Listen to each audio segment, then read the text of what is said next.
Welcome to Odds Bodkins Curiosity Shoppe, where you'll find the unique, the bizarre, and sometimes the haunted. Feel free to look around, peruse the items, and never fear. There's nothing here that bites. Hard, anyway.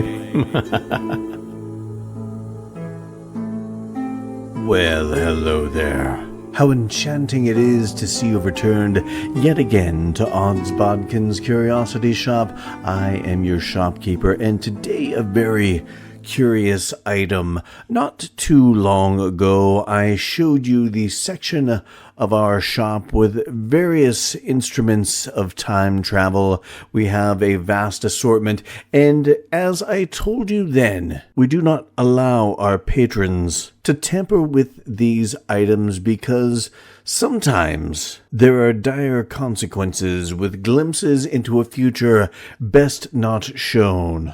But this item here is the result of one patron's travel to a very distant future, tens of thousands of years into the future, and this a signet ring from a particular house in said future that saw nothing but tragedy and holy war. And therein lies the essence of today's episode of Odds Bodkins Curiosity Shoppe. So let's pull out the kinetoscope and take a look at the new film, Dune, Part 2.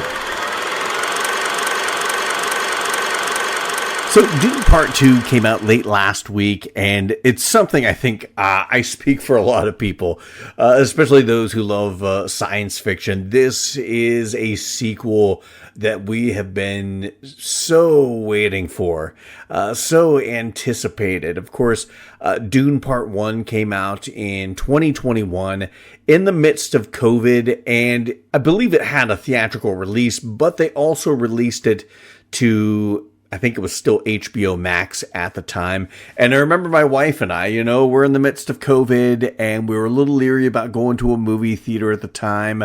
My wife takes care of her older mother, and we didn't want to inadvertently get COVID and bring it home to her. So we were trying to be very careful and ended up watching Dune in the comfort of our own home on HBO Max. But it was one of those movies I was like, when this sequel comes out, and I knew there had to be a sequel, as well as the first movie did after it was all said and done. You knew there was going to be a sequel, but at the time you didn't know, are enough people going to go to the theater to watch it, or are more people going to stay home and then the box office doesn't really reflect how good the movie was.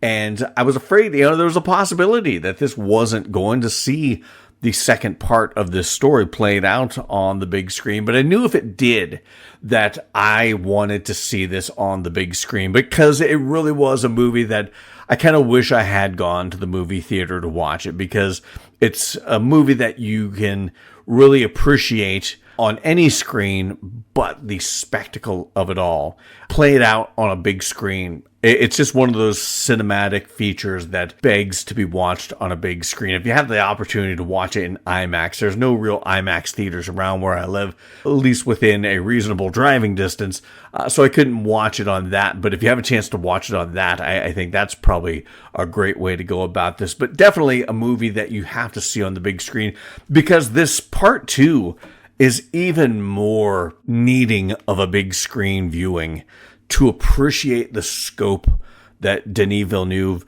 put on with this movie, because this is one of those, to me, and it's probably still too early to talk about, but I think this movie will go down as a science fiction classic. Especially this second movie, to me, should go down in some of those great old classics that have just a grand scope and a grand spectacle, and really something that, to enjoy it to its fullest, it needs to be viewed on that big screen because of the scale and vastness of it all. I'll also say this: if you get a chance to watch the first Dune Part 1, before you watch this, I would suggest that. If you're not terribly familiar with the Frank Herbert novel, if you're not familiar with the adaptation from, 1984, or the miniseries that came out, if you're not familiar with this, it might be a good idea to rewatch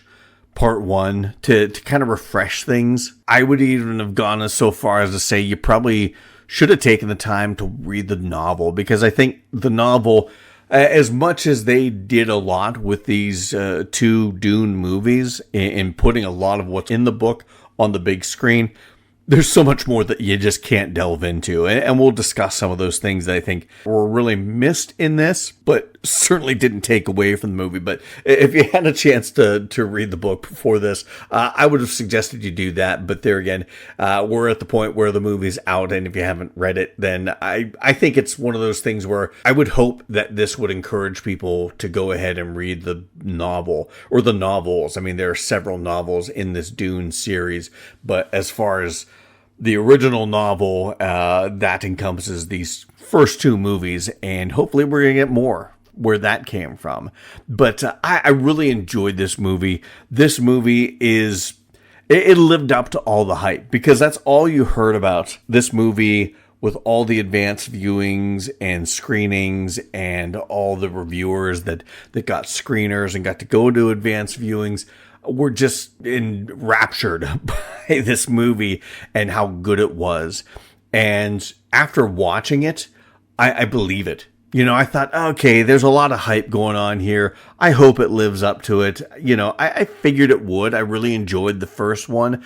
But, you know, how could this be even better than that? And it did. It was better than the first movie. And I didn't think that was possible. And now that I've watched this, there are a lot of movies at this year's Oscars, Oppenheimer chief among them, that should be thanking their lucky stars that the writers and actors strike happened this year, or Dune would have been released in time for this year's Oscars and would have, I don't know if it would get its due and win things like Movie of the Year, but there are a lot of, at least the technical aspects, adapted screenplay, cinematography, special effects, a lot of technical categories that would have gone to this movie hands down. There's a lot of people that wouldn't be winning awards when the Oscars come out because of this movie, and the fact that the writers and actors strike happened that delayed the release of this movie really opened the door for other people to win some awards this year, because this movie was that damn good. And I'm not gonna get too much into this in the non-spoiler section, because you know, if you watch the first movie, you know where things are set up. This really takes place in the not too distant future from the end of that first movie. It never really specifies how far into the future, but I'm guessing Paul Atreides and Lady Jessica have been with the Fremen not too far after the events of part one. And my God, I mean, it really is an interesting story, told essentially in three parts. You know, it's a 3-act story. The first act, it is Paul Atreides becoming a part of the Fremen, his relationship with Zendaya's character. The second act, you get introduced to a new member of the Harkonnen family, which is kind of setting up the big bad. And then the end is the climax and the big battle. And each act had its own fantastic visuals and fantastic special effects. And again, I don't want to get too far into this in the non-spoiler section. I really want to talk about this, and feel free to talk about it. But I talked about special effects and CG effects, I think a couple episodes ago. Probably the last time I mentioned it was with Avatar: The Last Airbender on Netflix. And I really enjoyed the CG in that. I thought the CG in that was pretty good. But it was a show where I heard a lot of people bitching about the CG. And I posed the question, okay, if you don't like that CG, okay, that's fine. But tell me something that has better CG. And I'm not talking about the big, you know, gigantic blockbusters that pour a ton of money into 2 hours worth of CG. What is the standard? What should be the standard for CG? And how did this not live up to that? Well, I will tell you this. If Dune Part 2 had been out when I said that, I would have said Dune Part 2 is the standard bearer. They have set the bar for CG in a movie, because until something better comes along, I will say for me, this is one of the greatest CG spectacles that I've ever watched, because with all the CG in this, and this is a very CG heavy movie, it was seamless. There were so many scenes where I had to remind myself that this is CG. But as you're watching it, you're just immersed in this because nothing looks like it's CG. Nothing looks like it's not happening practically on the screen. You have to keep reminding yourself that, yeah, that big worm, I know in some of the close-ups where it shows them riding the worms, there is a practical worm that they're standing on, or at least the back of the worm. But, these worms, when they're coming at the Harkonnen men, and yeah, you have to keep reminding yourself that that's not real. That's CG. It's definitely one of those movies where you can get lost in it because the CG feels so lifelike, and these characters in these roles feel so a part of the environment, whether it's CG or practical, and it's a spectacular viewing on the big screen. All the parts just allow you to immerse yourself in Frank Herbert's vision of Dune from the book as done by Denis Villeneuve on film. But stunning CG and special effects, stunning cinematography, the directing is on point, the acting is really good, even with some actors that I'm not a big Zendaya fan. I think she's a little bit overrated. That's not to say she's a bad actress. I just think there's a lot of hype behind her that I just don't get. Even with that being said, I thought she did a really good job with her character, because her character, Chani, is a little more fleshed out in this. Like I said, spectacular acting. We'll get a little more into the characters a little bit later in the spoiler section, but definitely check this out. Dune Part 2 is every bit of what the hype has portrayed it to be, and I'm not saying it's one of the greatest films of all time. I definitely, to me, has to be in the conversation of one of the greatest science fiction films of all time, and quite possibly even in the conversation of one of the greatest films of all time. There again, like I said, I won't say it's the greatest, but it has to be in the conversation as one of the greatest. Definitely, at the very least, in the top 10, maybe. So go check out Dune Part 2 in theaters now. Come back, listen to my thoughts on this, and if you have watched it, or you don't care, sci-fi is not your thing, but you want to hear what all the rumblings and all the fuss is about, we're going to head on into some spoiler territory. So we're going to talk about this. I try to come up with a way to talk about movies that have a lot of characters and a lot of complex storylines. Try to find a way to talk about it succinctly, whether it is talking about it through the perspective of the characters or through the perspective of the story. And I think probably the best way to talk about this is taking a look at each act individually. And the first act of this movie is the story of Paul Atreides becoming a Fremen, which delves into the love story between Paul and Chani. Now, that aspect of the story really didn't interest me because, like I said, I'm not a huge Zendaya fan, although I really enjoyed her portrayal of this, because I think that's what I enjoyed most, is her and Timothée Chalamet both had really good chemistry. And for an actress I don't really care for, like I said, it's not that I don't like her as an actress. I've enjoyed things she's been in. I just, I feel like she's a little overhyped. I don't think she's as good as actress as a lot of people portray her, but this really kind of changed my mind on that. She did a really good job with this story and with her part in the story. And probably that was helped because this character was fleshed out a little more. You got a little more insight into this character, Chani. And I know they did change it up a little bit from the story. Well, maybe more than a little bit, because this character, Paul Atreides, is this messiah figure. And we'll get into the ins and outs of that. But you've got two characters, Stilgar, played by Javier Bardem, who is kind of the believer. He wants to believe that Paul Atreides is the Lisan al-Gaib, this messiah that's going to come and set the Fremen free and bring this watery oasis back to Arrakis. And they kind of pit him against the Chani character because she is the one that doesn't believe in all that religious mumbo jumbo and prophecies, and she just wants Paul to be the guy that she loves. And for the most part in this, it really is I just want the guy I love, and don't change, and are you going to change? And he never really commits to that. He just kind of keeps telling her that he's going to love her no matter what. So it really is a situation where, like, he keeps denying that he is this Lisan al-Gaib, this Messiah, but he never really shies away from it because, Paul Atreides is a very complicated character.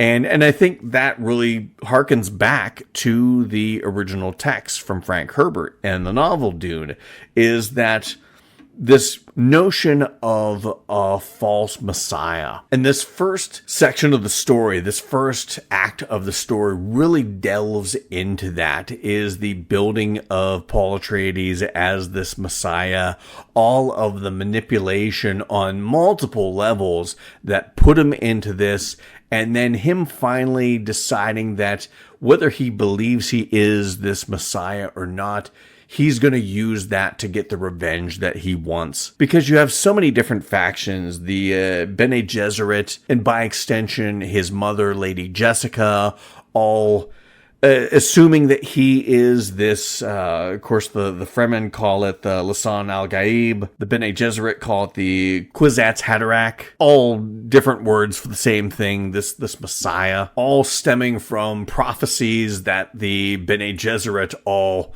came up with. The Bene Gesserit came up with the prophecy of the Kwisatz Haderach. The Bene Gesserit came up with and instilled the idea of the prophecy of the Lisan al-Gaib with the Fremen. So it's all come from the same place. Then you have Stilgar kind of seeing the signs that he wants to see, that Paul Atreides is the Lisan al-Gaib, and even through machinations of his own, kind of delves into some self-fulfilling prophecy, because the mother of the Lisan al-Gaib is the Reverend Mother of the Fremen, and when their Reverend Mother is dying, he puts Lady Jessica into a position where she becomes the next Reverend Mother, because that will point to Paul being this fabled Messiah. Paul's mother, wanting him to be this Messiah, accepts this because there again, it leans into the prophecy. And there again, it feels like a lot of self-fulfilling prophecy. There's a lot of things that Paul does that feel like he's doing it just to make everyone believe he is this Messiah. And that just gives him more ammunition to being this leader and to get these Fremen to come to his side and follow him into war to take on the Harkonnens and exact revenge for the death of his father. And it delves into a lot of interesting themes. Of course, you've got the whole false messiah theme. You've got the idea where blind faith will lead you, because you're going to see signs that just aren't there, but you're looking at everything and trying to make the very loosest connections just to say, okay, this is a sign that proves this. You have that. You have the idea of people looking for a savior to solve all their problems. And I have never found a more accurate parallel to the world we're living in today, where we're looking to politicians to solve all our problems and to be our savior. And we're seeing the signs because they say this, and well, that's what I want. And that's obviously a sign that this is the guy or girl who is going to lead us into paradise. It's just a very poignant movie from a philosophical and a social and a religious and a political standpoint. You can gain a lot of self-reflection and self-introspection as to the world we're living in right now through some of the themes that go on in this movie, whether it's because of the way Denis Villeneuve portrayed it on the screen, or if it goes all the way back to the original text that Frank Herbert put in the Dune novel. Maybe it is self-fulfilling prophecy on my account, but I think this is a problem that we see in society. It's, as the Mrs. Potts from Beauty and the Beast said, it's a tale as old as time. and there's nothing new under the sun. And the same things that Paul Herbert was writing about in the early 60s are the same types of problems we're having today. We're holding up the same mirrors to these problems with things like Frank Herbert's 1963 novel Dune or Denis Villeneuve's 2024 film, Dune Part 2. But to me, this wasn't my favorite section of the movie.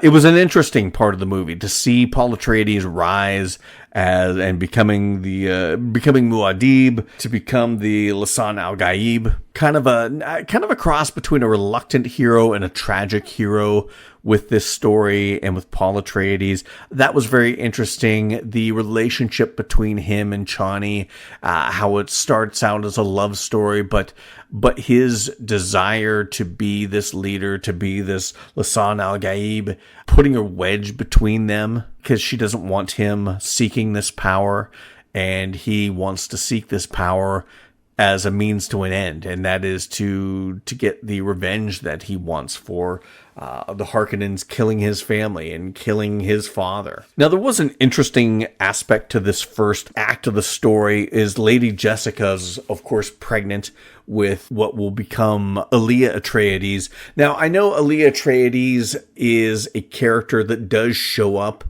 in the end of the book, and even in the 80s adaptation, I think a young Elia Atreides is in that. They ended up keeping this character completely in utero for this whole movie. And I get it. You did get a glimpse of Elia Atreides in one of Paul's visions of the future, played by Anya Taylor-Joy, which kind of leads into, speculation of what's going to be coming down the road for this movie franchise, which I believe it's going to turn into a movie franchise beyond the second film. But I found it very interesting that they have the Elia Atreides in utero in Lady Jessica, and the mental connection, the telepathic connection. They didn't really play into telepathy and this kind of mind talking in the first film as they did in the second film. I know it's a big part of the David Lynch 80s adaptation, but they delved into this a little more. You have Lady Jessica and Elia Atreides having conversations, and it's very interesting how they portray that. You have some moments of telepathy between Lady Jessica and one of the other Bene Gesserit in the last act of the film. They played into that a little more, which I kind of enjoyed, because that is a big part of the book that I don't think they really delved into in the first movie. They actually played it as more of a secret sign language between Paul and Lady Jessica, whereas this they didn't do it a ton, because that can get pretty old, kind of like it did, and pretty boring like it did in the David Lynch adaptation. But they played into that telepathy a little more in this, which I enjoyed, and the aspect of they have Elia Atreides speaking through her mother, asking Paul questions and questioning Paul, his motives, and why he's not accepting who he is, and which I thought that was a really cool aspect of this film. Now, the second act of the film was pretty much where we get introduced into the big bad guy of this second Dune, Feyd Rautha Harkonnen, played by Austin Butler. And Austin Butler did a fantastic job with this, not even just from a physical standpoint. He's got the shaved head and the shaved eyebrows, and he's got that pale white complexion of a Harkonnen, but vocally his performance was really good, because from what I understand, he worked with a vocal coach, and it took him a while, because if you listen to any interviews with him, he still has that voice that he used when he played Elvis in the movie. And it took him a while to get rid of that, but they had a vocal coach kind of getting him to talk a little like Stellan Skarsgård, who plays Baron Vladimir Harkonnen, and he did a great job in the first movie. He was I don't want to say sidelined, but he wasn't as big a character in this as he was the first movie, because the Feyd-Rautha Harkonnen is the main bad guy in this, and Austin Butler did a great job looks wise. He did a great job kind of imitating Stellan Skarsgård vocally. There were certain times where I'm like, oh, that's Stellan Skarsgård, that's Baron Harkonnen talking, and no, it wasn't. It was Feyd, and I just thought he did a good job with that. But even beyond that, the character of Feyd-Rautha, I'm probably pronouncing that different every time, and I apologize. I'm horrible with names, especially crazy sci-fi names like this. But I'll just call him Feyd. He is the character that Sting played in the David Lynch adaptation back in the 80s. And I liked Sting's portrayal of him because he kind of seemed very flamboyant, crazy. And that to me kind of, that felt dangerous at the time that it came out, kind of like a wild card, a loose cannon. I loved Austin Butler's portrayal because you did have a bit of that flamboyance and that kind of rock star sensibility about him. But there was also a sinisterness to this character that added a menace. He did feel like a crazy sociopath, loose cannon, but there was a cold calculation to it all.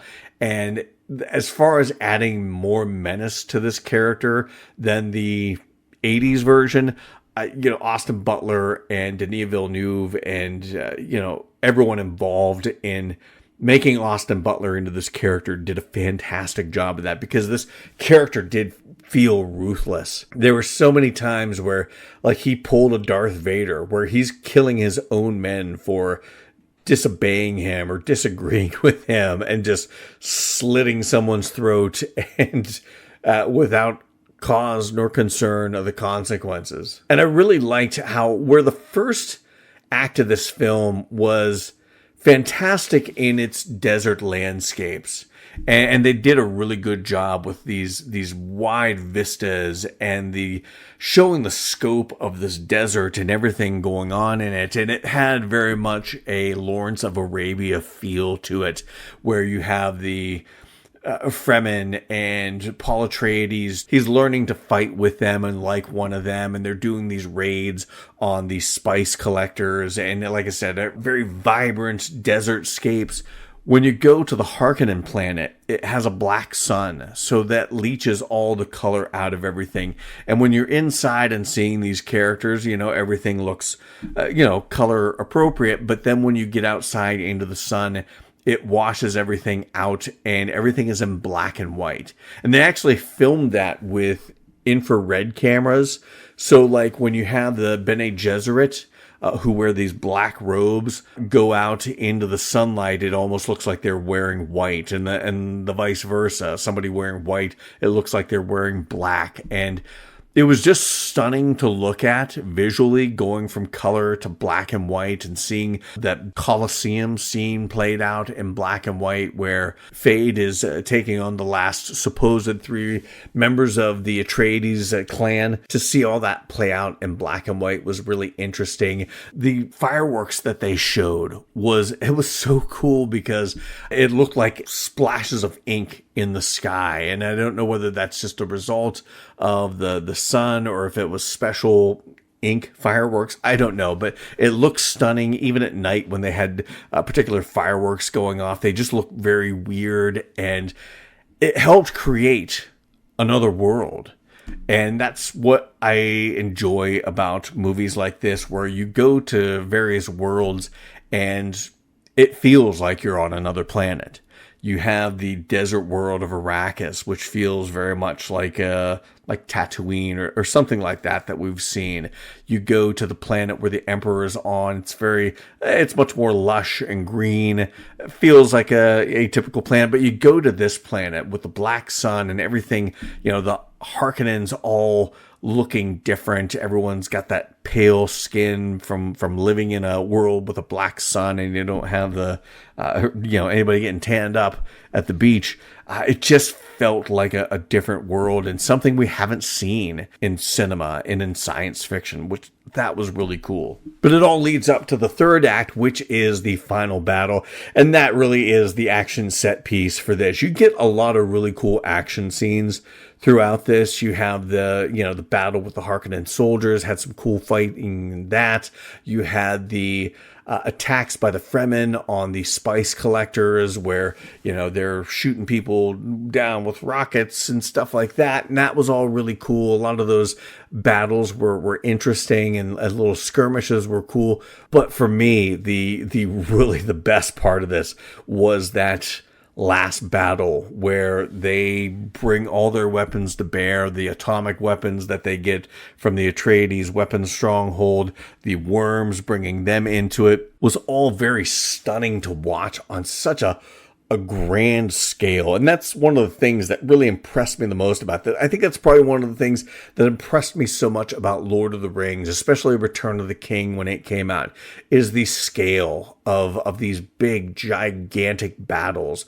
And I can't say that I haven't been impressed by a movie since Lord of the Rings like that, but I'm hard-pressed to think of another movie that had that kind of scale and did what it did technologically for the time that just seems so much more advanced than anyone else until this movie, because it had that scale, it had that technological advancement as far as CG and visual effects, and it was just stunning to watch. And not to mention stunning to watch, but it was also pretty damn cool. I mean, they had a lot of really interesting aspects of the fight.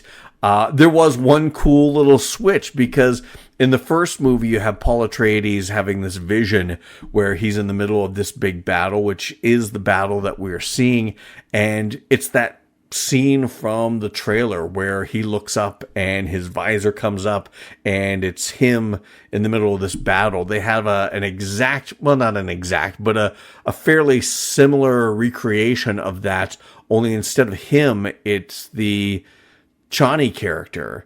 And I like how that really is a portrayal of what you get a lot with prophecy and visions in movies and in stories, that, sometimes you see a vision, but visions aren't necessarily written in stone as to how they play out, and things change. And maybe this was a vision Paul saw of him not becoming the Lisan al-Gaib, and he would have been in that battle fighting with the Fremen, and they probably still would have won, but he chose to become this messiah to them, to become this leader, and chose a different path. And kind of leading into the no fate but what we make, also that prophecy and visions are kind of fluid and unreliable, which I think that ties into the false messiah themes of this movie and this story. But to me, one of the best action pieces of this, and there were several, like I said, the skirmishes with the Fremen taking on the spice collector, that scene with Dave Bautista and the other Harkonnen, and they're in that kind of cloudy area, and you've got, I don't know whether it's just Paul or just various Fremen coming around and picking off the various Harkonnen men. That was such a cool scene. There was a lot of really good fight scenes, but the fight scene that just kind of stole the show was the fight scene between Feyd-Rautha Harkonnen and Paul Atreides at the climax of this movie. I mean, just from a fight choreography standpoint, it was just brilliant to watch, so enjoyable, and it had stakes. Where a lot of this movie, and I think that's a criticism that I've heard a couple other people talk about, I had the same thing. Everything just seemed really easy for the Fremen. Everything they did was successful. Every skirmish that they had was successful. They really didn't have any problems beating the Harkonnen army in that final battle. And I would like to have seen things, not be quite so easy. And that was the same for this. The fight went back and forth for a little bit. I think I liked the fact that Paul Atreides, he didn't cheat, but it was a little bit of a trickery where you think he's going to lose. I mean, he's not going to lose if you know the original story, if you know the 84 adaptation, he's not going to lose and die. But you realize that he probably should have, if it weren't for the fact that he used a little chicanery to pull Fade in and stab him when he didn't realize it. There again, leading to the idea that is Paul Atreides actually the Lisan al-Gaib? Should he have died? Should he have been the leader of this? And I think there's a lot of the story, the original Frank Herbert story. I think there's a lot in these Denis Villeneuve adaptations that suggest that maybe he's not. Now, if you know the rest of the Dune story, it's less of a mystery as to whether he is the Messiah that everyone thinks he is. But I'm not going to get too much into that because that would be kind of spoilery, if they do end up making Dune Messiah the next book in the Dune novel franchise. But I can't wait to talk about that once we do get that next Dune movie, which from what I understand is in the works. Denis Villeneuve is working on it as we speak, probably, I'm assuming, unless he's, taking a break to get some coffee or maybe a bite to eat. I don't know. But he is working on the next script and everything that goes into getting a movie going. So I'm expecting this movie to do really well because there's a lot to love about this movie. Not only a very stunning adaptation of Frank Herbert's novel, it is a fairly accurate adaptation of Frank Herbert's novel. They did change some things. Like I said, there's a bit of the Chani character that is different. There are things that they changed a little bit. There are things that they left out. But it is a fairly accurate adaptation. It's so stunningly acted. There's so many great actors in this. I only got to talk about a few of them. Florence Pugh as Princess Irulan, the Emperor's daughter. I can't wait to see her character fleshed out more in the second, because at the end, after Paul Atreides defeats Fade, he essentially not turns his back on Chani, but he realizes that he's got to play the political game now and offers to take Princess Irulan is his wife to rule the universe. But I can't wait to see her get to flesh out this character a little more. Love seeing Josh Brolin as Gurney Halleck. Love seeing his character come back into the story. Of course, love Josh Brolin. Love anything he's in, really. And I thought he did a really good job with this character. It was nice to see him come back. I would have liked to have seen the showdown between him and Dave Bautista's character. I'd like to have seen a little bit more. They had a brief skirmish, and then Halleck kills the character quite quickly, quite easily. He did get a really good line for my Duke and for my friends before he stabs Dave Bautista's character in the neck. I thought that was pretty cool. Rebecca Ferguson as Lady Jessica was fantastic in this. Christopher Walken as the Emperor was the only casting that I was like, I liked it. I liked seeing him in this. But Christopher Walken has that particular cadence of voice that just, it did take me out of the movie a little bit, I will admit. But they used him sparingly enough that it wasn't that bad. But stunning acting. And to me, though, I think the real hero of this film, besides the CG and the special effects, is the cinematography. Greg Fraser is the cinematographer in this, and just there are so many stunning scenes, and there are just so many stunning shots in this movie. And I could sit there and start listing them, but that would add another hour to this podcast. The cinematography in this is so magnificent. He's one of the reasons why somebody who wins an Oscar for cinematography this year should be thanking their lucky stars that the writers and the actors went on strike when they did, and they delayed the release of this film, because somebody's going to win an Oscar because Dune Part 2 was not up for it this year. I think the score was excellent by Hans Zimmer. The sound design of this was really cool, with a lot of like whispers in the background when Paul or Lady Jessica or people were having visions. It was very interesting and just added another otherworldliness to it. The only other problem I really had with this is, for the most part, the pacing is, this is a 2 hour and 45 minute movie. And I won't say it didn't feel that long, but it didn't feel longer than it needed to be. I was really happy. Like, there was a point where I'm like, oh, this is wrapping up. It didn't feel as long as I was afraid it was going to feel. So I was happy with that. But there were a couple parts that seemed rushed. There towards the end of the second act and the beginning of the third act, where they're moving to the southern portion of Arrakis, and all of a sudden Paul's in the north, but the next scene he's down in the south. And then Chani shows up in one of those dragonfly ships. I'm like, well, how did he get from there to there so fast? And where did she get that dragonfly ship? I don't remember those being around at all. So I have to imagine that there's a longer cut of this movie that I'm guessing is probably pushing 3 hours and 15 minutes, something like that. And there were some things that had to wind up on the cutting room floor because the studio probably didn't want this any longer than 2 hours and 45 minutes.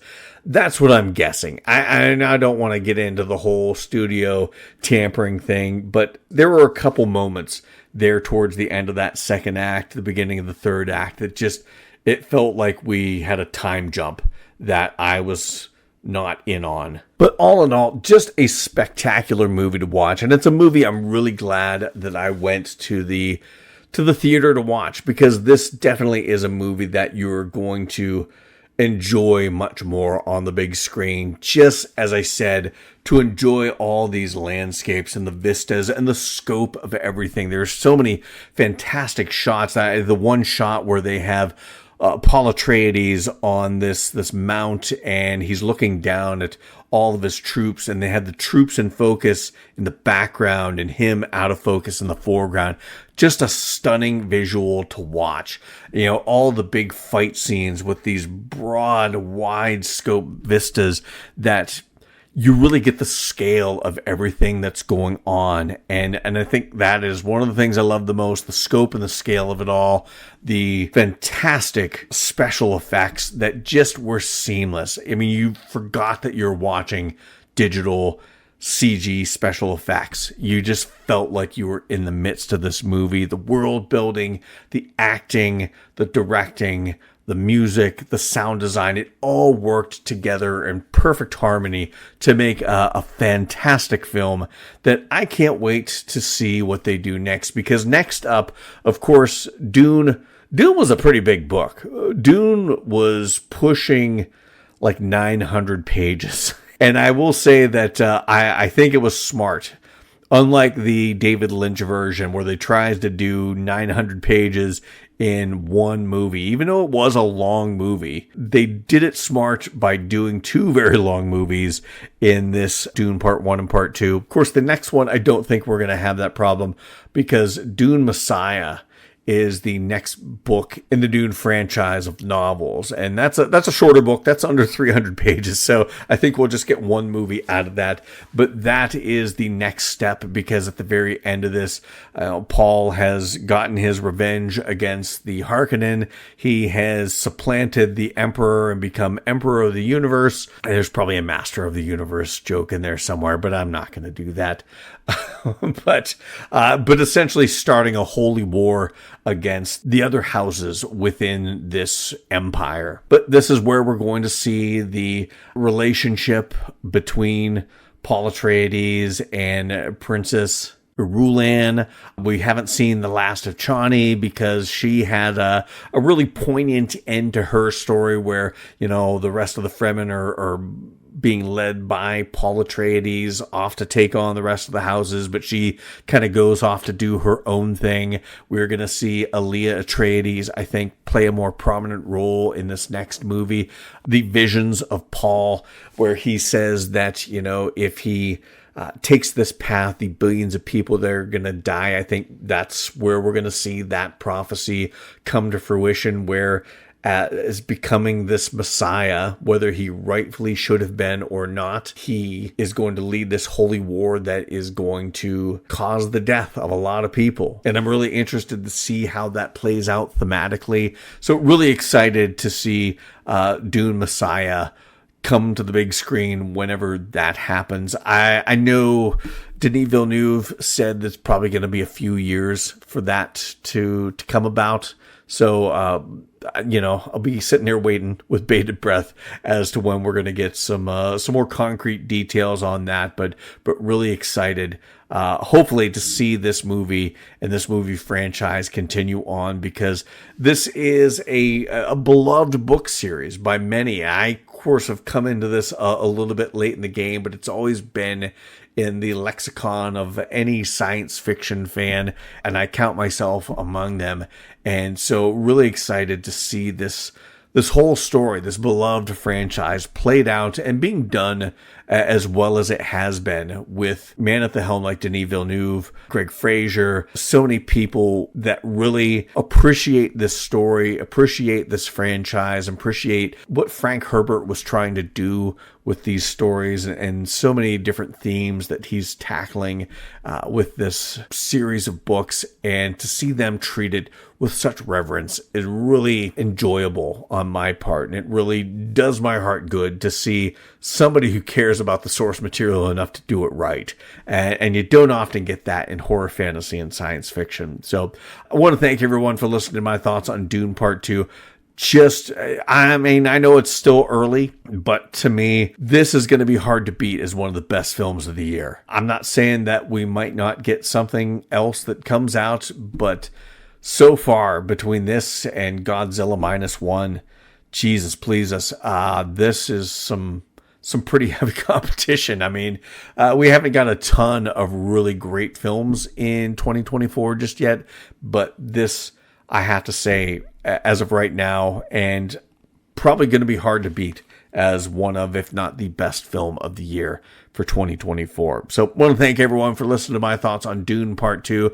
Check out more about what's going on with Odds Bodkins Curiosity Shoppe on our Facebook and Instagram page. Is always posting about horror, fantasy, and science fiction, as well as all of our latest episodes and what we're doing on the podcast. No matter where you listen to this podcast, like, subscribe, follow it, leave those reviews. 5 stars would be awesome, but whatever you do, please share this podcast with anyone that you know that loves horror, fantasy, and science fiction. So until next time. Thank you for visiting Odds Bodkins Curiosity Shoppe. We hope that you found something to your liking and visit the shop again soon. But even though you may come back, you never really get to leave Odds Bodkins Curiosity Shoppe.